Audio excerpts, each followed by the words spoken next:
qu'est-ce que la prière scientifique? Pourquoi la qualifie-t-on de scientifique? Sur quels principes se base-t-elle? En quoi est-elle différente de la prière religieuse ordinaire? Qu'est-ce qui fait qu'elle produit des résultats? Comment la pratiquer? Qui la pratique? C'est à toutes ces questions que va répondre l'enseignement que tu t'apprêtes à écouter.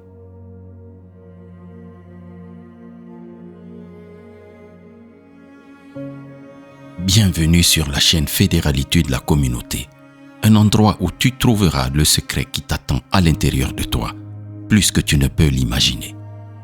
Je suis José Bert.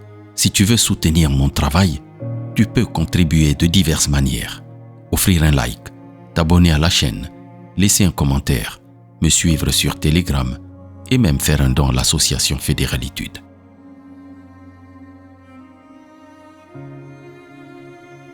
La prière scientifique est un terme qui s'applique à une forme spécifique de prière, particulièrement puissante. Ce terme n'est pas récent. C'est un terme qui date de plusieurs années. Pour comprendre de quoi il s'agit, je t'invite tout d'abord à examiner de manière facile la base scientifique sur laquelle repose cette prière. Selon la science moderne, et notamment la physique quantique, tout dans l'univers est fait d'énergie. L'univers entier est constitué de particules subatomiques. Ces mêmes particules constituent tout ce qui existe. Et nous-mêmes sommes tous constitués de la même manière. Notre pensée est le moyen de générer cette énergie. Chaque fois que nous avons une pensée, nous émettons de l'électricité. Mais lorsque nous avons une pensée, une émotion est générée. Les émotions provoquent également la création d'un champ magnétique en nous. La pensée et l'émotion s'unissent et génèrent un champ électromagnétique. Ce champ électromagnétique va être irradié à partir du cœur. Ce sont des choses que l'on connaît depuis les temps anciens, mais de manière moins scientifique aujourd'hui. Par exemple, les gens ont toujours parlé de leurs semblables en termes du genre « tel a un bon cœur » ou « tel a un mauvais cœur », n'est-ce pas? Pour les anciens Égyptiens, le cœur était l'organe de la vérité. Le cœur peut nous dire si nous pensons ce que nous disons ou si ce que nous pensons est vrai ou faux. Lorsque nous mentons, notre cœur bat plus vite. Ainsi, dans l'ancienne Égypte, il y avait une pratique appelée la pesée du cœur. Elle faisait partie de la croyance en la vie après la mort. Les Égyptiens croyaient que lorsque quelqu'un mourait, son âme, Ka, quittait le corps pour se rendre devant le tribunal d'Osiris, le dieu de l'au-delà. Là, l'âme du défunt était soumise à un jugement au cours duquel son cœur était pesé contre la plume de la déesse Maat, qui représentait l'ordre, la justice et l'équilibre dans l'univers. Si le cœur était plus lourd que la plume, cela signifiait que la personne avait commis des actes mauvais et ne pouvait pas accéder au royaume des morts. Cependant, si le cœur était aussi léger que la plume, cela signifiait que la personne avait mené une vie vertueuse et pouvait rejoindre les autres âmes dans le royaume des morts. La personne était alors considérée comme ayant atteint la vie éternelle et était autorisée à continuer son voyage vers l'au-delà. Pour les scientifiques modernes, le cœur humain possède des neurones semblables à ceux du cerveau et les deux organes sont reliés, créant ainsi un système émotionnel. Le cerveau humain n'est pas la seule source d'émotion. Le cœur et le cerveau travaillent ensemble pour produire des émotions. L'Institut HeartMath de Californie aux États-Unis, qui travaille sur le cœur depuis les années 1980, a découvert que cet organe humain projette un champ électromagnétique qui peut atteindre jusqu'à 5 mètres de distance, alors que le cerveau en a un beaucoup plus réduit. Les informations et l'énergie sont transmises par ces champs électromagnétiques. Le cœur envoie d'abord des informations à l'ADN humain, puis à tous les systèmes du corps, endocriniens, lymphatiques, circulatoires, digestifs, etc. Il transmet également des informations au lobe frontal du cerveau avec environ 5 secondes d'avance.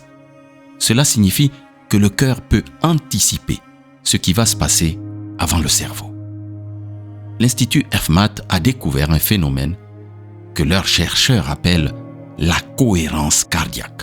C'est la clé qui permet au cerveau de transmettre des informations cohérentes par le biais de son champ électromagnétique. Cela se fait par le biais d'émotions cohérentes qui ne sont pas nécessairement positives ou négatives. Lorsque le cœur reçoit des émotions cohérentes, les systèmes du corps fonctionnent de manière cohérente. Si le cœur transmet des informations incohérentes, le corps peut devenir physiquement ou mentalement malade. La santé physique et psychique de l'être humain est influencée par l'état du cœur. Parce que ces champs électromagnétiques affectent directement l'ADN et toutes les cellules du corps, le cœur doit vivre des émotions cohérentes. Pour y parvenir, il est nécessaire d'éviter les émotions négatives ou chaotiques de l'ego et de rechercher la cohérence cardiaque à travers des émotions cohérentes. Par ailleurs, éviter les émotions chaotiques et incohérentes permet de communiquer plus efficacement. Selon des études expérimentales rigoureuses, le champ électromagnétique du cœur est connecté à des champs d'information qui ne sont pas limités par le temps et l'espace. Ces études suggèrent que le corps peut recevoir et traiter des informations sur des événements futurs avant qu'ils ne se produisent. Le cœur et le cerveau perçoivent et réagissent à ces informations avant les événements. Le cœur peut même recevoir des informations intuitives avant le cerveau et envoyer différents modèles et signaux au cerveau pour déterminer comment réagir. Dans les anciennes traditions orientales, on nous parle de centres énergétiques, les fameux chakras. Il existe 3 centres énergétiques supérieurs. En montant, on trouve le chakra de la gorge, le chakra du 3e œil et le chakra couronne. Et il y a 3 centres énergétiques inférieurs. En descendant, on a le chakra du plexus solaire, le chakra sacré et le chakra racine. Les centres supérieurs sont ceux de la pensée. Les centres inférieurs sont ceux des émotions. Entre les deux, il existe un 3e centre, qui est le chakra du cœur. Chaque fois que nous pensons, nous générons de l'électricité. Nous produisons un champ magnétique.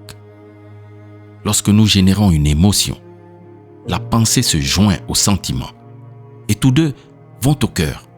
Tous deux forment une fréquence d'onde, une vibration électromagnétique. Du chakra du cœur rayonne cette vibration électromagnétique et cette vibration est comprise par une force supérieure, un champ intelligent que nous appelons univers, cosmos, Dieu, champ quantique, supraconscience, esprit divin, etc. Ce champ intelligent et supérieur répond à cette vibration, à cette communication produite par l'association de nos pensées, de nos émotions, nos sentiments. En général, de manière courante, les humains prient en demandant. Ils disent quelque chose comme « Oh mon Dieu, s'il te plaît, sors-moi de ce trouble, de ce problème. Tu sais que ce n'est pas bon pour moi, mais c'est une épreuve. » En priant ainsi, ils se focalisent sur ce qu'ils ne veulent pas. Une autre façon plus courante de prier est celle-ci. « Mon Dieu, s'il te plaît, je n'ai pas de travail. Donne-moi un travail. Je n'ai pas de santé. Donne-moi la santé. Je n'ai pas d'époux ou d'épouse. Donne-moi un mari ou une femme, etc. Quand on prie ainsi, on dégage ou on veut se dégager des sentiments de peur, d'angoisse. Et donc on demande, on supplie, mais on ne va pas plus loin. La prière classique, religieuse, est une prière qui va de la demande, du besoin, à la supplication totale. En quoi consiste donc la prière scientifique? En quoi est-elle fondamentalement différente? La prière scientifique est tout le contraire de la prière ordinaire que nous avons appris de manière dogmatique ou par imitation, par mimétisme. La prière scientifique nous invite à concentrer notre attention sur ce que nous voulons. Elle consiste à rendre grâce par avance, comme si notre vœu avait déjà été entendu et réalisé. Je ne sais pas si tu imagines le niveau de foi que cela représente.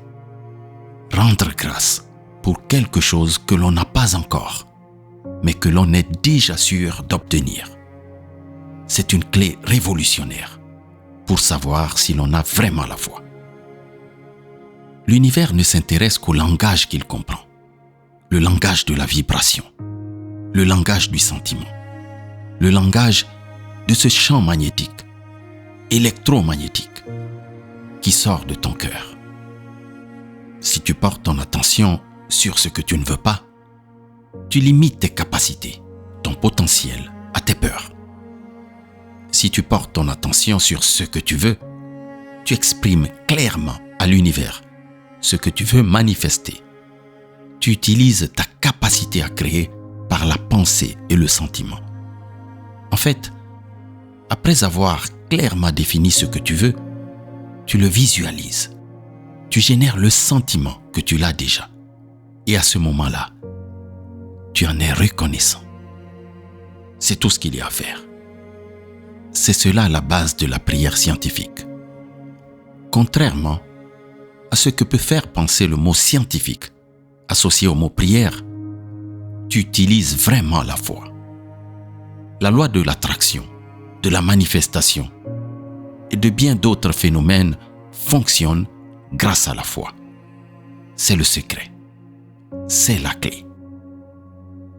Une foi suffisante en cette énergie supérieure, cette force supérieure qui va m'apporter ce que je demande, ce dont j'ai besoin. La prière scientifique consiste à remercier à l'avance, comme si j'avais déjà ce que je veux. Voici maintenant un exemple pratique. Par exemple, si je veux une maison et que je m'adresse à la supraconscience, à l'univers, à Dieu, etc., en disant « Merci pour la maison, parce que je veux une maison », je suis au niveau de la pensée. Je veux une maison et je remercie. Je dis merci pour la maison. Eh bien, on n'est pas encore à la prière scientifique. La gratitude anticipée est une condition nécessaire, mais pas suffisante. Ma prière n'a rien de scientifique. Pourquoi? Parce qu'elle est vague, floue, imprécise, inaboutie, partielle. Il y a des maisons de type appartement, des maisons de type villa, des grandes maisons, des petites maisons, des maisons de ville, des maisons accolées, des maisons individuelles, des maisons de campagne et même, pourquoi pas, des châteaux. Dans ce que nous avons vu, que manque-t-il? Il manque l'émotion, le sentiment. La précision va contribuer à générer ces activateurs. Créer suppose d'avoir une vision. Et cette vision doit être la plus claire possible. Dans la prière scientifique, il va falloir un peu approfondir la pensée afin de renforcer le sentiment. C'est ici que le mot scientifique trouve toute sa force. Il faut créer par l'imagination, la visualisation. Comment est la maison? Quels sont ses matériaux? Combien d'étages ou de niveaux a-t-elle? Combien de pièces? Où est-elle située? En ville? Près de la mer? A-t-elle un jardin? Un terrain? Une piscine? Des arbres? Un potager? Comment est-elle orientée? Quelle est la vue sur la rivière, la mer, la forêt. Quel prix? Comment te sens-tu lorsque tu habites dans cette maison avec ta famille ou lorsque tu reçois tes amis dans cette maison? Quand tu y passes une journée seule, quand il pleut, quand il y a du soleil ou de la neige. Il faut faire un effort de précision pour bien exprimer ton rêve, ton désir et le vivre en vérité. Prier est une bonne chose. Et les gens qui transforment le monde prient de manière scientifique. Ne te limite pas. Évalue avec réalisme là où tu te trouves et projette ton pensée là où tu veux te rendre. Tu verras, tu peux y arriver car l'univers est bienveillant et ses possibilités sont infinies. Tu peux maintenant me dire en commentaire ce que tu penses de la prière scientifique. As-tu un quelconque doute ou question? La pratiques-tu déjà en fonction de mes précédents enseignements? Que celui qui renouvelle le monde à chaque instant soit toujours la source inépuisable de ton inspiration.